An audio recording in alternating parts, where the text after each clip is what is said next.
Okay, good morning. So we just want to do a little bit from the Rambam, the laws of Purim. So the Rambam puts the laws of Purim at the end of Sefer Zimanim. The Rambam has a specific order how he does things. He starts on Sefer Zimanim with the laws of Shabbat, and then from Shabbat he moves to the laws of Yom Kippurim, and after Yom Kippurim he moves to the laws of Yom Tov. And then he talks about Hametz U'Maseh Pesach. He talks about the various holidays, and he saves Purim for last. Whenever anybody studies Mishneh Torah, first of all, Rambam was the first rabbi to organize the entire Torah Shebe'al Peh in a topical order. Noseh, in the subject. Before the Rambam, a person, in order to understand the halakha, had to know all the sugyot in the Gemara in order to be able to figure out all the sugyot in the Gemara and all to figure out what the halakha was.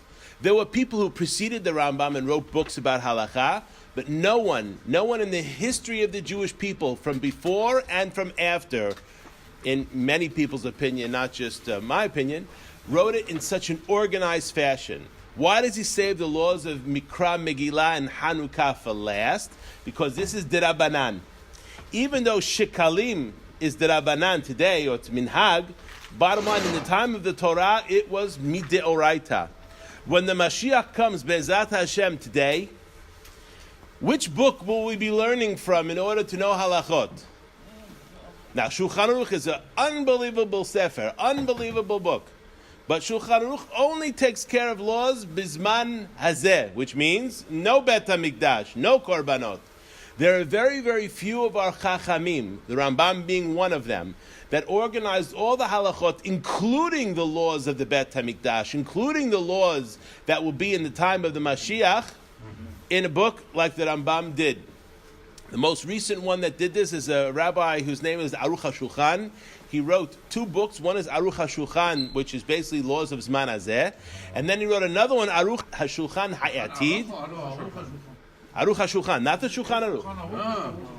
Aruch HaShulchan, Ashkenazi. Michal Yechiel Epstein. That was the name of the rabbi. He was Miyotze Es Sefarad, just FYI, so we should know the Sfaradim can take some credit for this rabbi, because he was Miyotze Es Sefarad, even though he was Ashkenazi. But he writes in his introduction that he was Miyotze Es Sefarad. Even in Ashkenaz, there's a Sfaradi and...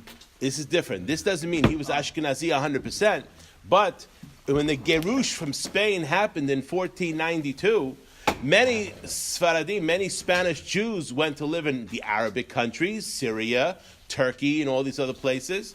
But some of them actually went north. Instead of staying in Spain, they went north. They went to France, and they went to Germany, and they went to other places. So the Yotzei Sfarad is not just limited to the Sephardic countries. Obviously, when they went to countries that were majority Ashkenazim, within a very few generations, the children were brought up according to Minhag Ashkenaz, because that is the halakha. Certainly unless there's a Sephardic community in that place, you have to follow the Minhag of the place where you're going. But we see that he's Miyotze Sfarad. You can see the style of his learning is unique. It's more of a Sephardic type of style, if there is such a thing, rather than an Ashkenaz style, but we'll leave that alone for now. So those are the books that we're going to look at when the Mashiach comes. So the Rambam organizes everything the Rambam does. You can look at not just the topic, you could look at the words he chose. He's very, very makpid on the words. He wrote it in Hebrew. This is the only one of the Rambam's book he wrote in Hebrew. Most of the books that Rambam wrote, he wrote in Arabic. Perush HaMishnayot was written in Arabic because that was the language of the people that spoke. His goal was to get books printed or written that people could understand. But this book, which is Halacha, he wrote in Hebrew. But his Hebrew is a perfect Hebrew. It's a simple Hebrew, not complicated. It's difficult for us because a lot of the terms the Rambam is using are terms from the Talmud regarding the different things that were there. That's why we have to learn it more detailed. But you'll see, and his wording is perfect. As a matter of fact, if he words something one way and different in another way, there's a whole type of Torah called brisk that they will try to analyze and see why did he choose to use this word here and not this word here. And not only that, but his order. There's a reason why he did. Why did he start with Shabbat? Because Shabbat, a person does melacha on Shabbat as hayav sekilah. Why did the next halacha he does Kippur? A person who does melacha on Kippur is hayav karet. Why does the next thing he go to Yom Tov? Because a person does melacha in Yom Tov is hayav malkot, which means he starts with the most severe and he works his way down. So there's an even order to how he arranged the halachot: Shabbat, Kippur, Yom Tov. Okay? So in the laws of Mikra Megillah, which is at the end of the book of Zimanim, he divided all the topics into 14 books. That's why it's called Yad HaChazaka. Yad. Why Yad is 14? Why is Yad 14? The gematria of Yad is 14. That's one. And there's another reason. Yad, in your hand, how many bones do you have in your fingers? Every finger has 3. And then the thumb has 2. Add it up, what do you have? 14. Yad is 14. Hebrew is a holy language. We need to understand why it's a holy language. Yad is 14, that's the gematria. And that's how many what we call phalanges in medicine in the hands. So we called it the Yad HaChazaka. Why? Because Yad, this is how we divided it up into 14 books. Zimanim, which means times. The Talmud's term for the Seder is called Mo'ed, which also means times. The Rambam called it Zimanim, and here he puts the laws of Purim, which means things that have to do with Ziman. Things that are not on a daily basis. This is in the book of Zimanim. Like the life cycle type of things from the holiday point of view. So he writes, Kiryat HaMegillah, the reading of the Megillah, bizmana, in her time, mitzvat aseh midivrei sofrim, is a positive commandment from the divrei sofrim, the words of the sofrim. What is sofrim? The light term for this is the rabbis, the chachamim. Why were they called sofrim? Who was the first chacham that was called a sofer?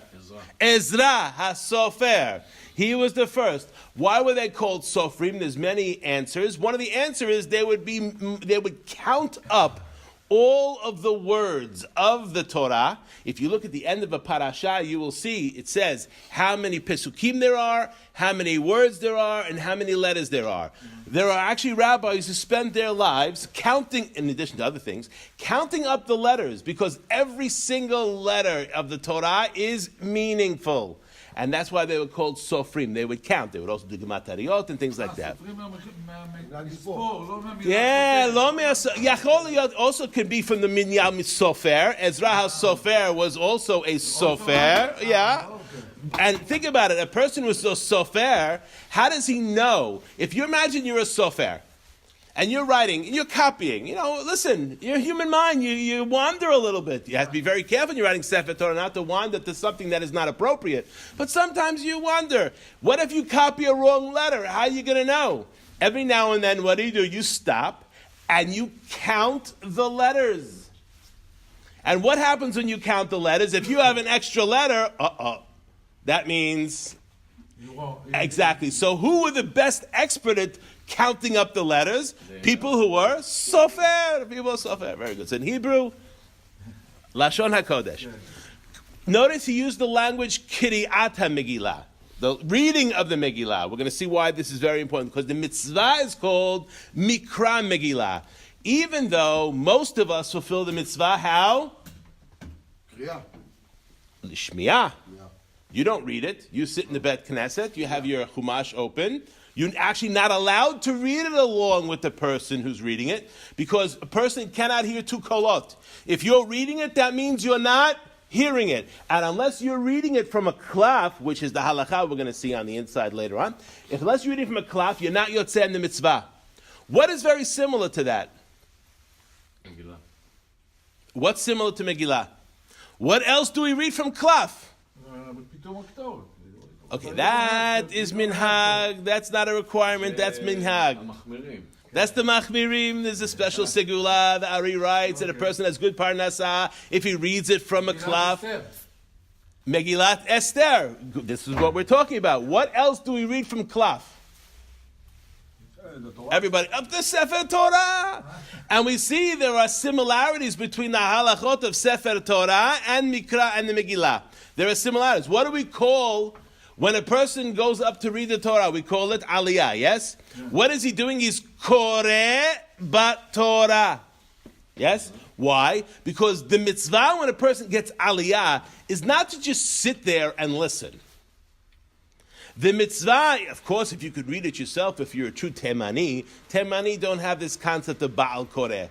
If you can't read, you don't get aliyah. It's very simple. And so from the time these children were 13 years old, they read Sefer Torah. Because if you wanted the aliyah, no matter what you paid for it didn't make a difference. You can't read it, you don't get it. Yeah. There's no Baal Koreh. Unfortunately, the rest of the Jewish people weren't so in Hazak, not the Ashkenazim and not the Sfaradim. They could read it upside down too. But we see what? We have a Baal Koreh. But when the Baal Koreh is reading, you're standing in front of a klaf, yes? It's your mitzvah. What do you have to do? You're supposed to read along with the Baal Koreh. Which means the Baal Koreh is reading, but really, you're the one making the beracha. You're the one doing Asher Bachar Bani Mikol Ha'amim Menatan Nanu Et Torata. So you have the mitzvah to read from the Sefer. With your lips. Correct. Now, it should be a little bit hearing, but not to disturb the Baal Koreh. Okay? And that's the same thing. If a person has a Megillah, a real klaf Megillah, even if there's a Baal Koreh that's reading it, that person is allowed to read along with the person who's reading. But a person, and since the people in the audience when we're reading Sefer Torah are allowed to read along from the book, as long as they're not disturbing other people, that's the key. But that's because you're not fulfilling a mitzvah individual when you hear Sefer Torah. That's a mitzvah on the tzibur. But unlike Mikra Megillah, which is an individual mitzvah, every person has to be yotzeh. So if you have a klaf, you can read it along with the Baal Koreh as long as you're not disturbing your neighbor. If you don't have a klaf, if you have just a printed paper, right? Then you have to listen and nothing comes out of your mouth. Are you allowed to have a small Sefer Torah and look at it while he's looking at it? Sure, if you got 50 or 100K, yeah, absolutely. Why So not? like it's like That's let's not a say klaf. a small Sefer Torah. It has to be made out of animal parchment. But it's have to sit down in the Aron Kodesh. No, you can hold. You person can. I can bring it from the house before Shabbat and have it. Okay, so let's think about it this way. In the time of the Torah, and it's actually halacha nowadays as well, every Jew has a mitzvah to write a Sefer Torah. Every Jew technically should be a sofer. Again, even in the time of the Torah, we see many people, first of all, they don't have a nice handwriting. There's no point in writing it if you can't read it afterwards, and no one else could read it.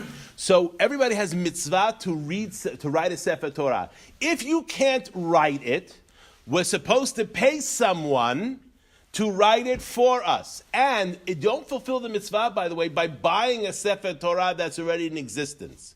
You have to have somebody write a new one, because the goal is to be marbeh sifrei Torah ba'olam. זאת אומרת, אם קנית אחד מוכן, זה לא אוכל. לא, זכית, ברוך השם, אבל לא יצאת במצווה של, you did not fulfill the mitzvah. There's one exception to that. There's one individual amongst the Jewish people that had two sifrei Torah. Not one, two. Who is that individual? What? There's one individual amongst the Jewish people the Torah teaches us has a mitzvah from the Torah not to have one Sefer Torah. Every Jew has to have one Sefer Torah. Nope. One. Melech. The Melech, it says, has to have a Sefer Torah, another one. And the Torah specifically says, V'kara bo kol yemei hayav. Which means, the Talmud teaches us that the Melech had a Sefer Torah that was small enough that he was able to wear on his arm. Wow. And any single time he felt his, people, oh, good morning, Your Majesty, hello, how is the king today? Giving him the kavod. Whenever the king started to forget that he was basar of Adam, that he goes to the bathroom like everybody else, he takes out the Sefer Torah, and what does he remember? That he is underneath the Sefer Torah, just like everybody else. He's no different. We give him a kavod, but in his head he has to recognize that he is under the Torah. He is not over the Torah. Remind him of reality. Correct. So therefore, king has to have two sifrei Torah that they're kara bo kol yemei hayav. Now, so we see the similarities between the laws of Megillah, Mikra Megillah, and Kriyat Sefer Torah. And that's why the Rambam calls it Kiriat HaMegillah, just like it's called Kiriat HaTorah, despite the fact that most of us are fulfilling the mitzvah by listening. Nevertheless, Kiriat HaMegillah, Bizmana, he's going to talk about what that means, Mitzvat Aseh. It's a positive commandment from the rabbis. Where do the rabbis get the koach to do this? Where do the rabbis get the koach to do this? There are two places in the Torah where it teaches us where the rabbis get their koach. One place it says, lo tasur. We are forbidden from a lo taseh in the Torah to deviate from what the Chachamim teach us. The only reason that we are still here is because of the Chachamim and their tremendous wisdom and insight and ability to recognize human nature. So we have a mitzvah from the Torah not to deviate what from the Chachamim tell us. And it says the specific language of the Torah, lo tasur yaminu smol, to the right or to the left. What does that mean, to the right or to the left? Zok the Rashi. What does Rashi say over there? If the rabbis tell you that this is your right hand, then this is your right hand. If the rabbis tell you that this is your left hand, that this is your left hand. Which means we have to follow what the Chachamim said. Baruch Hashem, the Chachamim know the difference between right and left.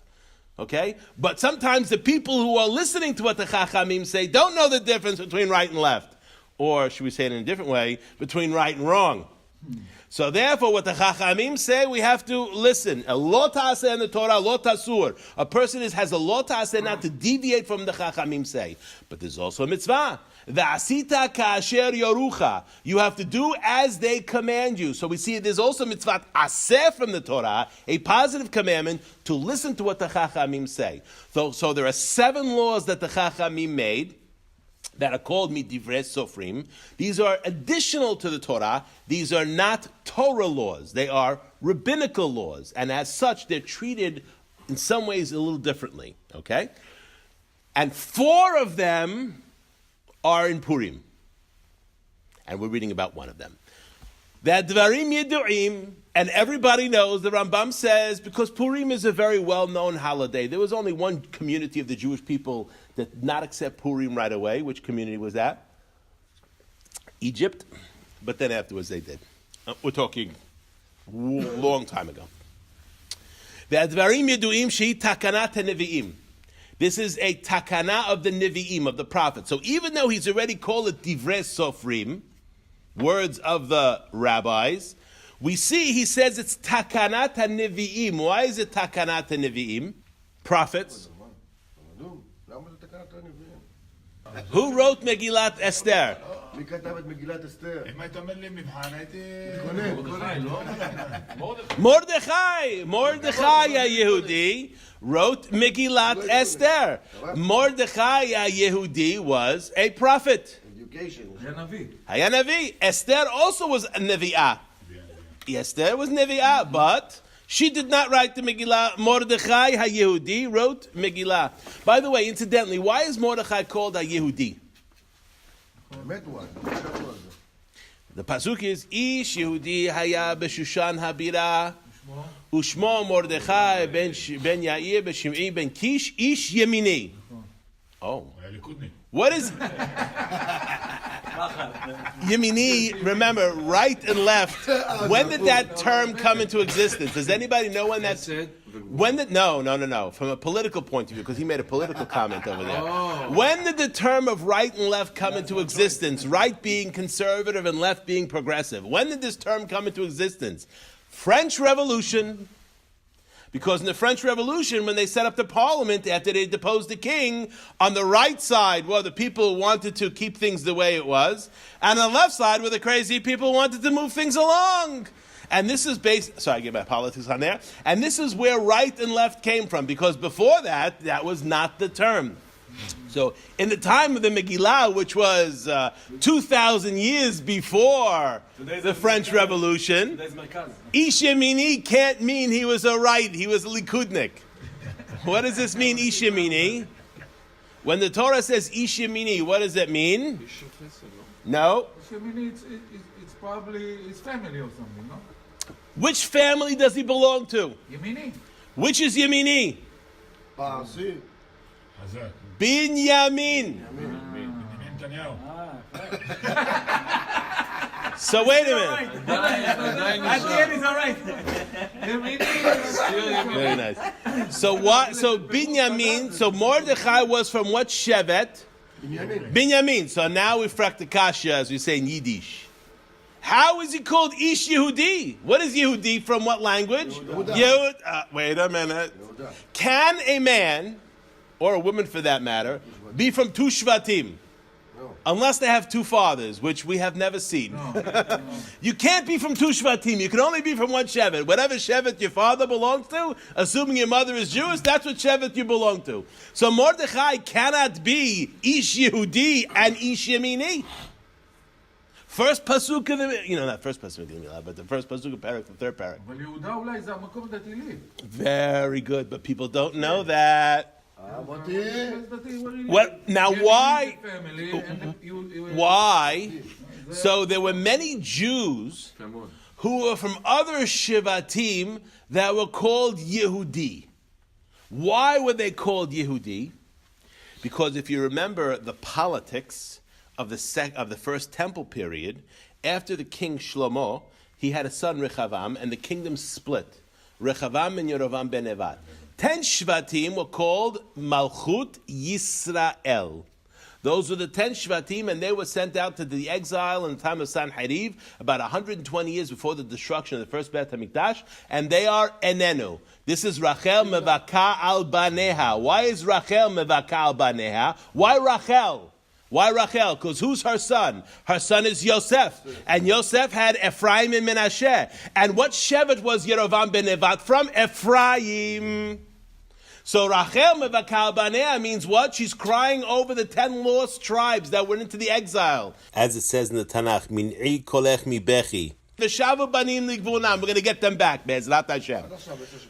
The second part... The second, ala derech, why? That's outside. אבל בנימין יש ויהודה יש, לא? בנימין ויהודה יש. There you go. So what happened? There was another Malchut. What was the Malchut of Rechavam called? The Malchut of David. What was that called? That wasn't called Yisrael. That was called Malchut Yehuda. And these were two. And that's why if you look at the Tanakh, you see it often talks about Ephraim and Yehuda fighting with each other. What's it really talking about? The Aseret Shvatim represented by Ephraim, and 2 Shvatim represented by Yehuda and Binyamin. Why Yehuda and Binyamin? Because they were next to each other. The Bet HaMikdash basically was in both of these tribes. Part of the Bet HaMikdash was in Shevet Yehuda. Most of the Bet HaMikdash was in Shevet Binyamin. Where do we see that from? Uben ketefav shachen. That's the bracha that Yaakov gave to Binyamin. That between his shoulders there's the Shekhinah. So Machaneh Shekhinah, which is the Bet HaMikdash, where we did the Korbanot, that was in the Shetach of Binyamin. What was in the Shetach of Yehuda? Was the Sanhedrin, Lishkat HaGazit, where the Sanhedrin sat. As it says by Yehuda, Lo yasur shevet mi Yehuda umchokek mi ben raglav. The scepter shall not depart from Yehuda, nor a scholar from among his descendants, which means there will always be people to teach the Torah. This is Yehuda. So we see Lo Yasur Shevet mi Yehuda. This comes from Yehuda, and therefore Yehuda represents the legal part, whereas Binyamin represents the spiritual part, and that's the dynamic together. So Mordechai, basically, he was from Shevet Binyamin, but he was part of the Golah from Yehuda, and that's why he's called Ish Yehudi. After the destruction of the first temple, many Jews, we were all called Yehudim. Why? Not because a Levi. Anybody here Levi? Okay, are you a Yehudi or not? Well, you're not from Shevet Yehuda. Why do we call you Yehudi? Why is a Kohen called Yehudi? You're from Shevet Levi. Because why? Because the Kohanim and Leviim that were in the southern part, that were loyal to the southern kingdom, which is Malchut Yehuda, they were the ones who came back. Unfortunately, not the Leviim. That's why Ezra Sofer punished them, because they didn't come back. For the first time in their lives in Babel, they had land. Once the Levi got some cash, now for the first time in 800 years, they got cash. They're like, we're not going back. So Ezra HaSofer cursed the Levi'im and basically gave all the matanot that was supposed to give to the Levi'im, he gave them to the Kohanim. Why? Because they didn't come back. Out of all the Jews, only 42,000 came back in the Second Temple. It's really sad. And it's very similar to the history we have today, where look how many years it's taken from the state of Israel, from Israel to go from having a small to now more and more. And most of the time the Jews that went there, why did Israel's population increase in the 50s? Because all the Sephardic Jews wanted to leave Tunisia and Yemen? No, they were forced out. God basically said, halas, enough with you guys. We love the fact that you spent all this time in Morocco and Tunis and Algiers. The Arabs basically said, out you go. And many of them were smart enough not to come to America. They went to Israel. And then we see the Russian Jews, same thing. We see the French Jews, same thing. Not to give a prediction for the future, but it's only a matter of time for the American Jews. It's stop. July. I don't know. Anyway, so we see here, and this is why we have to recognize that the Megillah introduces us to what some of the concepts are for the building of the second Bet HaMikdash. And that's why it's so important for us to study the Megillah, just like it's important for us to read the Haggadah. We read the Haggadah, why? Because the Torah says so. But why does the Torah tell us to do that? Because we all have to be experts in the story of the Haggadah. Why do we have to be expert in the story of the Haggadah? Because the way it was before is the way it's going to be again.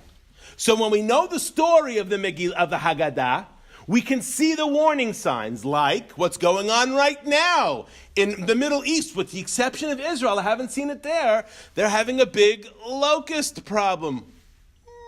That's very interesting. Why is that interesting? Because that's what happened in the time of the Torah. So when we see these things, we start saying to ourselves, aha, we see the coming of the Mashiach through things of the story of Pesach that repeat themselves. The Megillah represents the building of the Bet HaMikdash, the second one. Similarly, we need to do this for the third one. That's what I said before. So it says over here, V'hakol hayavim b'chira. So why is it Midivrei Takarat Nevi'im? Because Mordechai HaNavi, Mordechai wrote the book of Esther. He called it Esther because Anav, he was a humble man. And it's Takanat Nevi'im. That's from Mordechai. Ve'akol hayavim b'kriyata. And everybody is required to hear the Megillah. Now, this is unique. Reading the Megillah is a positive commandment. He just said that. Zeman gerama or en ha-zeman gerama? Zeman gerama. You only read the Megillah on Purim once a year, and that's it. It's in what book? The law of Zmanim. Generally, there's a principle in the halacha. Nashim a peturot, mitzvat aseh shazeman gerama. There are certain exceptions like Shabbat, because Shabbat has a lo ta'aseh.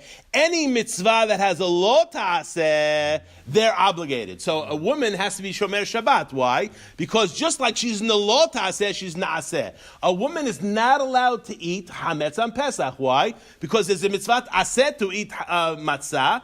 She has to eat the matzah. Why? Because there's a lo ta'aseh that says that she's not allowed to have hametz, and she's included in that.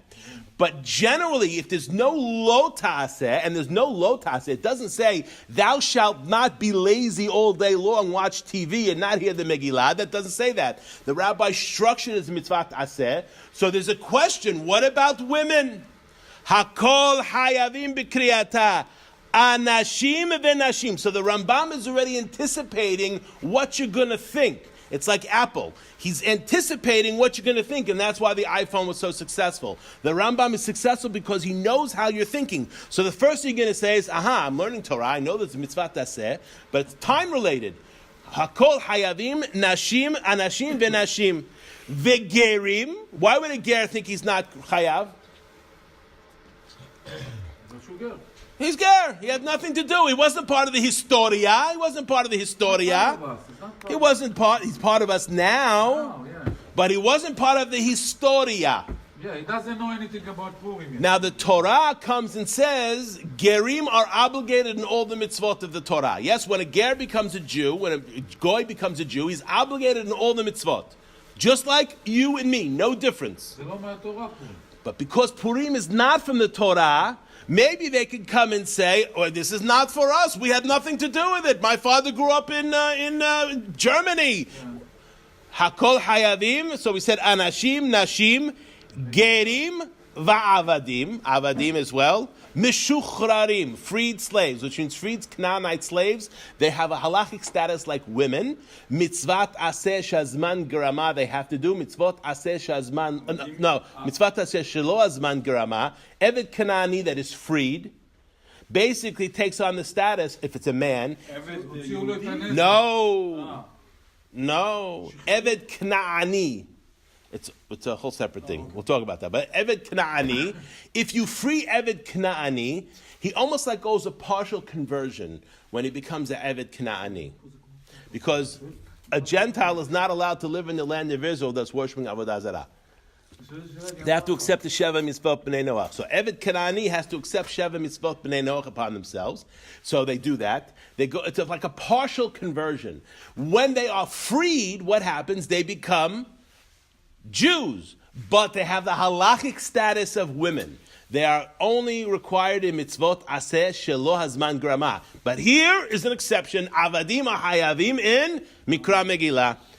Umechan, and here's the other thing. Now we have a mitzvah chinuch. Chinuch is a mitzvah according to most of the rabbis, mitzvah d'Rabbanan. We learned from Parashat Emor. Emor ve'amarta. What is Emor ve'amarta? La'azir gedolim ala ketanim. We have in the mitzvah of chinuch from the rabbinic. They base it on the Torah pasuk. The Kohanim Emor ve'amarta. Right? Emor le'akonim ve'amarta. What is one Emor ve'amarta? The Kohanim have to teach their young ones to be careful about Tumah and things like that. So we see there's a concept of chinuch that's brought in the Torah. The rabbis basically said we have a mitzvah as men to be mechanech our children in the mitzvot, because you can't show up at the age of 13 years old and say, okay, I got my ready to go. Wait a minute, I have to learn now. No, we need preparation, okay? So we have mechanechim et kitanim likrota. We have to teach the young ones. I'm almost finished. We have to teach the young ones how to read the Megillah, or if not to read it, to come and to hear it. That's why it's so important to bring the young ones to come. As long as they're gil chinuch, which is usually 6 or 7 years old and up. Now here's big. Va'afilu kohanim ba'avodatan. Even kohanim, when they are working in the Bet HaMikdash, because remember, the second Bet HaMikdash was built and the kohanim were employed again. I mean, right now they're unemployed. They're working in construction, they're working in business, they're doctors, whatever they might be. But they're not doing the real job the Torah tells them to do. The real job is they're supposed to be in the Bet HaMikdash doing the work there. So now, and the Levi'im, by the way, also, if the Kohanim are off, the Levi'im also unemployed. When the Kohanim go back to work, Levi'im are going to go back to work too. Yes? Baruch Hashem. So we see, Va'afilu Kohanim ba'avodatan. They're in the middle of doing Avodat Bet HaMikdash, which is a mitzvah from the Torah. Mevatilin avodatan. They stop their avodah in the Bet HaMikdash. Uba'in lishmoa mikra Megillah, which means even though the Kohanim themselves can get together, because the Kohanim also know how to read Megillah, they could do a little group in the temple, take a little time off, hafsaka, take a break, okay? Read the Megillah for 45 minutes and then get back to work. No. The Kohanim mevatlin avodatan, and they have to come amongst the regular Jewish people, berov am hadrat melech. They have to participate with everybody else in hearing Mikra or reading the Megillah. Okay, Kohanim mevatlin avodatan u'ba'in lishmoa Mikra Megillah. What's ba'in lishmoa? That's the Rambam's way of saying they can't just have a little reading session for all the Kohanim that are working in the temple. They have to leave. Except the Kohen Gadol, that might be an exception. He's not allowed to leave the temple. They have to leave. It's not a problem at night. It's more of a problem in the day. At night, there's not much to do for the Kohen at night, but it's the daytime. Mivatelin, which means they stop working in the Bet HaMikdash in order to hear Mikra Megillah. Usually they don't do that for anything. They don't do that for anything. Shabbat doesn't even stop the Kohanim from doing their job. What are the Kohanim doing? They're doing barbecue. Because Purim came a lot after we got the Torah, so it's really... Correct. So we see the koach of the Chachamim. That, and this is mitach kanat neviim, but nevertheless it has the power of a rabbinic. Remember, anything from the Torah, where is the koach of Torah obligations? from the prophecy of Moshe Rabbeinu. And Moshe Rabbeinu, v'lo kam navi od beYisrael ke Moshe. Therefore, the prophecy of Moshe Rabbeinu was zach v'naki, it was perfect. Therefore, everything Moshe Rabbeinu, there is no discussion about that. Any prophets that come afterwards, they do not have the ability to command something from God. They don't. They can get inspired by God, but the koach of the Navi'im and the koach of the Chachamim is rabbinic. It is not Torah power. It is rabbinic power, which we see here. Rabbinic power in some ways can sometimes override Torah power, like the Torah. By the way, read shofar. When Moshe Hashanah falls on Shabbat, do you hear shofar? No. Why not? Does it say in the Torah that you don't blow shofar on Shabbat? Nowhere does it say that. Maybe he's going to go to learn and carry Reshut Rabim. So the rabbis have the koach to uproot this mitzvah when it falls on Shabbat and say you're going to read it on the second day. Because the risk that you're going to ruin the Shabbat. But where did they get that koach from? Lo tasur and kasha yerucha. So let's finish up. Not only are we mivatel avodat hamikdash, we mivatel something else that's in some ways even bigger. What's bigger than avodat hamikdash? V'chen mevatelin Talmud Torah lishmoa mikra Megillah. If a person has a regularly set shiur, daf yomi, he cancels that shiur in order to participate, and his true people to participate with Berov Am Hadrat Melech, to hear Mikra Megillah, which means, and technically Mikra Megillah is learning Torah, but it's not Talmud Torah. It's Mikra. We're listening to the reading, showing you the chashivut, and people make this mistake all the time. We don't realize. 1 second. After the... 1 second, I'll tell you in a second. When the Torah is being read in the Bet Knesset, just like when the Megillah is being read in the Bet Knesset, talking is hamur me'od. A person has to be a hamor to talk in the middle of Kriyat Sefer Torah Hazara. And even if you want to talk divrei Torah, you have a good chidush for your friend, you are not allowed to even speak. Forget about divrei havai, divrei batela, stocks and sports. Okay? You're not allowed to talk divrei Torah. And not only that, but let's say a person wants to catch up on their daf yomi. They're behind. Or the Chokli Yisrael, they're a little behind. Last week was a busy day at work. Let me catch up. So what does he do? He picks up the book, and as the rabbi is reading Sefer Torah, he's reading another book. That is not allowed. That is haram. Also, during the Hazara, a person is not allowed to do that either. The what? During Hazarat HaShatz is not the time to catch up on Shnai Mikra V'Echad Targum. It's not the time to catch up on Chokli Yisrael. It's not the time to catch on Daf Yomi. That's the time to say two things. Baruch Hu Baruch Shemo, Amen. You're not real. People don't realize at that particular time the most important thing that you can be doing in the world is saying Baruch Hu Baruch Shemo and Amen. The most important thing when they're reading Sefer Torah publicly that you can be doing is to hear the words of the Torah and not to be distracted with other things, including iPhone, obviously not on Shabbat. So, but even to read the Torah, even to read the Rashi, you're allowed to read along, but not. You have to hear the Torah spoken. If you're in the middle of tefillah. Then you finish the tefillah. You're involved in the mitzvah. You finish the mitzvah. You came, but don't come late to shul. This way, it's not a problem. You already come into the atzlani minyan. You can't come late to atzlani minyan. I'm guilty of that too. V'chen mevatlin Talmud Torah lishmo mikra Megillah. Let's finish up. Kal v'chomer, the Rambam says, if you're mevatel avodat hamikdash, if you're mivatel Talmud Torah, which we are never mivatel Talmud Torah, which means children when they're learning in yeshiva, we don't cancel anything. We always have them learning. Even on Shabbat in the time of the Gemara, the children were still learning on Shabbat in Talmud Torah. They didn't drive. They didn't take notes. Nobody took notes. It's Torah Sheba'al Peh. You don't take notes. But we see here, if you're mivatel avodat hamikdash and Talmud Torah, which we all know is keneged kulam, kal vachomer, anything else. Anything personal, business, I got $100,000 deal over here, I got a phone call I have to make, I have to answer my emails, all this stuff is, if Talmud Torah and Avodat Mikdash is canceled, everything else is canceled with the one exception. There's one thing that takes precedence over Mikra Megillah. Obviously, Pikuach Nefesh, that's a separate situation. But what takes precedence over Mikra Megillah that's not Pikuach Nefesh? Met Mitzvah. A person dies, and there's no one to bury them. And you're on the way to hear Mikra Megillah, you have to bury that person. Just like the Kohen Gadol, who's not allowed to be mitameh for his own wife.